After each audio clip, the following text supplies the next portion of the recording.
Bahkan setelah bersusah payah merekrut 3 orang lagi, jumlahnya masih hanya 18 player, padahal aku sudah berkeliling ke sana kemari, tapi 22 slot belum terpenuhi, ucap Moon Yup. Dan tiba-tiba, Hayon pun datang, melihat Seo Moon Yup yang sedang kebingungan, Hayon pun langsung menghampiri Moon Yup dan bertanya, apa yang sedang dia lakukan akhir-akhir ini, karena dia terlihat sangat sibuk. Bukannya menjawab pertanyaan Hayon, Moon Yup malah balik bertanya, untuk apa buku bahasa Perancis yang Hayon bawa, apakah dia sedang belajar bahasa Perancis? Hayon berkata jika dia akan pergi ke Perancis, dan karena dia tak bisa bahasanya, dia pun belajar kata-kata sederhana. Tapi karena bahasa Perancis terlalu sulit, maukah kau ikut denganku ke Perancis paman, ucap Hayon. Scene pun beralih pada Jack Lan, agen Battlefield Eropa, yang baru saja menyelesaikan seluruh prosedur di Korea Selatan untuk Hayon, namun, semua kontraknya akan selesai, setelah Hayon menyelesaikan tes fisiknya di Paris. Selama paruh musim ini, baik Hayon telah berhasil menyesuaikan diri pada perubahan posisinya dan memperoleh jumlah kill tertinggi serta MVP. Dan karena itu, dia dinilai sebagai meal dealer terhebat di Korea. Karena sudah tertarik dengan baik Hayon cukup lama, Moro Brothers tak ingin kehilangan kesempatan ini, dan mengirimkan penawaran resmi. Setelah menuntaskan kontraknya dengan Paris Lumiere, dia pun menantikan debutnya di dalam Liga Battlefield Eropa. Sekarang Moon Yup tahu, alasan mengapa Hayon sibuk belajar bahasa Perancis, karena kesibukannya akhir-akhir ini, dia sampai melewatkan berita tentang Hayon. Menurutnya, Jack Lan orang yang bisa dipercaya, seharusnya tak ada masalah. Dan karena urusan dengan Hayon telah selesai, Jack Lan pun menyampaikan pesan dari Moro Brothers, yang mengundang Seo Moon Yup ke Paris. Selain untuk membantu Hayon sebagai penerjemahnya, mereka mengatakan, jika mereka juga memiliki hadiah, yang ingin mereka berikan secara langsung. Moon Yup pun ingat, jika mereka memang berjanji ingin memberikan hadiah padanya, tapi Moon Yup berkata, jika dia tak bisa pergi ke Perancis sekarang, karena dia sedang sibuk mencari player untuk dia rekrut ke YSM. Mendengar itu, Jack Lan pun mengatakan, bagaimana jika Seo Moon Yup sekalian mencarinya di Paris? Paris memiliki lebih banyak klub serta player dibanding Korea. Jack merasa, mungkin saja Moon Yup bisa membawa beberapa player hebat dari sana, karena Korea memperbolehkan klub memiliki sampai 5 pemain asing di setiap timnya. Dan itu juga bisa menjadi pengalaman bagus untuk pemilik klub, untuk melihat tingkatan, di mana Liga Perancis bermain. Mendengar usulan itu, Moon Yup pun setuju, dan ikut bersama Hayon ke Perancis. Akhirnya, Moon Yup, baik Hayon dan juga istri baik Jeho pun sampai di Perancis, dan terlihat bersemangat, terutama Seo Moon Yup, yang tak sabar, ingin melihat, seperti apa, kualitas dari para player Battlefield Eropa. Namun, pada saat mereka akan keluar dari bandara, mereka justru malah dibuat kaget, dengan banyaknya reporter yang datang, dan ternyata, itu adalah ulah dari Moro Brothers. Moon Yup pun bertanya, kenapa pemilik klub sendiri yang datang menjemputnya. Moro pun berkata, itu karena saya yang bertanggung jawab pada manajemen player kami, dan lagi, bukankah bagus untuk Nona Hayon mendapatkan lebih banyak perhatian, meskipun kesal, tapi menurut Moon Yup memang tak ada salahnya. Moro pun berkata, hoho, mumpung kalian sudah di sini, bagaimana jika sedikit wawancara untuk keponakan tercinta Anda? Mendengar itu, Moro sepertinya sudah mempersiapkan segalanya, di luar dugaan Moon Yup, ternyata mereka selicik ini. Berbagai pertanyaan pun ditanyakan padanya, termasuk pertanyaan, apakah dia ada niatan untuk bergabung dengan klub milik Moro Brothers, namun Moon Yup menjelaskan, jika dia hanya datang untuk menyemangati keponakannya, meskipun dia sudah mendapatkan tawaran itu, tapi dia tak berniat bergabung dengan klub manapun, dan lagi, ada sesuatu yang harus dia lakukan setelahnya. Dan salah satu wartawan bertanya, apakah dia akan bertemu dengan salah satu anggota 7 pahlawan lainnya, yaitu Erik Turam. Ku dengar dia tinggal di suatu tempat di pedesaan, dan hidup nyaman setelah mengenal istri pintar dan semacamnya, akan sulit bagiku untuk ke sana, karena aku hanya akan tinggal sementara di sini, ya, tapi jika dia mau pergi sendiri ke Perancis, aku bersedia bertemu dengannya lagi. Orang itu benar-benar naif, kukira dia akan menjadi gelandangan setelah kekayaannya ditipu darinya, ucap Moon Yup. Dan ternyata, Erik yang sedang melihat berita itu terkejut, karena Moon Yup sedang berada di Perancis, dia pun dengan bersemangat langsung melompat ke laut, dan berkata pada Jack, jika dia akan pergi ke Paris, dan akan melanjutkan mancingnya lain kali saja. Jack yang mendengarnya terkejut, yang padahal, mereka sedang berada di Samudra Atlantis. Singkat cerita, Moon Yup dan rombongannya sampai di rumah klub Paris Lumiere.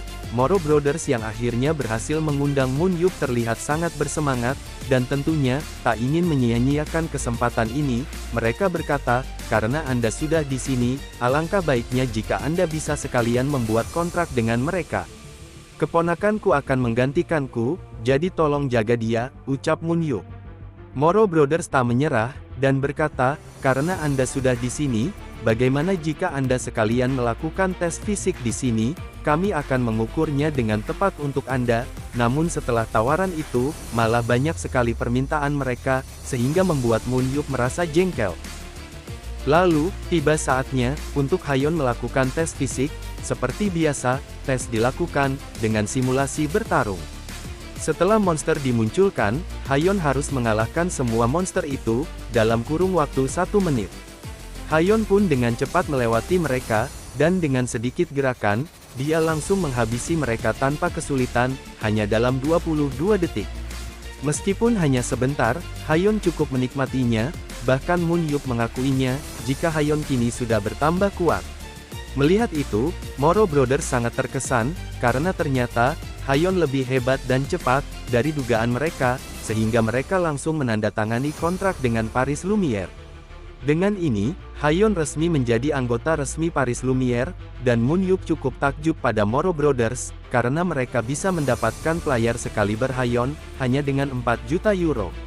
Dan tiba-tiba, terdengar seseorang berkata, apa di sini tempat di mana Seo Moon Yup berada?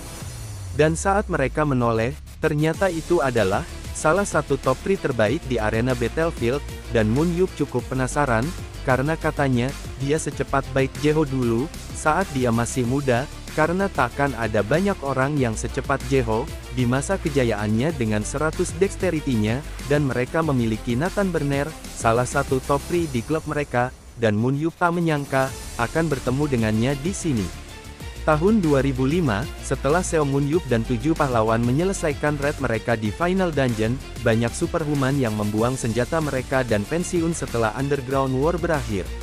Dan selang beberapa waktu, olahraga untuk superhuman pun muncul, yaitu Battlefield. Dan olahraga itu, sekali lagi membawa superhuman ke masa depan. Dan tak lama setelahnya, pertanyaan muncul kembali. Setelah Seo Moon Yup, siapakah superhuman terkuat saat ini? Untuk pertanyaan paling menarik dalam industri hiburan terhebat masa kini, ada banyak nama yang terucap. Namun, ada satu orang, yang namanya selalu diucap dalam setiap perdebatan. Sang S, dari timnas Perancis, Sang S, dari tim terkuat ketiga di dunia, Paris Lumiere, Player of the Year, Nathan Berner. Nathan pun berjalan menghampiri Seo Moon Yup, dan berkata, jika dirinya datang untuk bertemu Seo Moon Yup, dan tentunya sekalian menyapa Hayeon, rekan baru tim mereka. Sementara Hayeon bingung dengan apa yang dikatakan Nathan, ibunya malah tersipu oleh ketampanannya. Lalu Nathan pun menyapa Moon Yup, dan tiba-tiba, Nathan memeluknya. Moon Yup yang sempat waspada merasa bingung, karena sekilas, dia seperti melihat Nathan akan melakukan serangan diam-diam padanya. Nathan mengatakan, jika dia sangat menyambutnya di Paris, dan meminta maaf karena belum memperkenalkan dirinya pada Moon Yup. Moon Yup pun berkata, jika dia sudah tahu siapa Nathan, dan sudah melihat beberapa videonya, Nathan pun sedikit malu, karena dia dipuji oleh seseorang yang dia kagumi sejak kecil, dan berkata, jika dibandingkan dengan Anda, jalan saya masih sangatlah panjang. Dan setelah Moon Yup melihat statnya, dia rasa, jika Nathan memang layak dipuji, terlebih, dia memiliki skill yang menarik, jika mengecualikan endurance-nya, potensinya lebih dari 90 dalam semua aspek, dan superpower-nya cukup hebat. Setelah dia menggunakan superpower itu, stat curang miliknya akan berlipat ganda.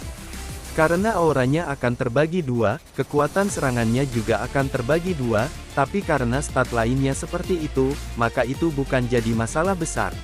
Ini cukup gila, dan dia bahkan masih punya ruang untuk berkembang.